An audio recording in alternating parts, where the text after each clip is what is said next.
पत्नी घर सोडून गेली, संतापलेल्या बापाने चिमुकल्याचा गळा दाबला। पत्नी घर सोडून गेली आणि संतापाच्या भरात एका बापाने स्वतःच्या 2 चिमुकल्या मुलांचा जीव घेण्याचा प्रयत्न केला।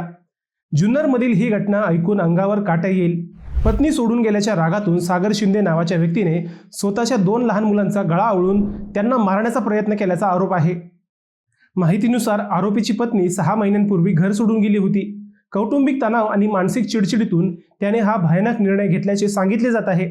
मंगळवारी तो आपल्याच 5 वर्षांच्या आर्यन आणि 3.5 वर्षांच्या हर्षदाला फिरायला नेतो असे सांगून घराबाहेर घेऊन गेला। रात्री उशिरा पुणे नाशिक महामार्गाजवळील निर्जन भागात त्याने दोन्ही मुलांचा गळा दाबला। या घटनेत चिमुकली हर्षदाचा दुर्दैवी मृत्यू झाला, तर आर्यन सुदैवाने बचावला। बुधवारी सकाळी आर्यन रडत रडत महामार्गावर आला।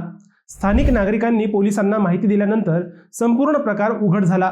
आळेफाटा पोलिसांनी आरोपी सागर शिंदेला अटक केली असून त्याच्यावर खून आणि खुनाचा प्रयत्नाचा गुन्हा दाखल करण्यात आला आहे।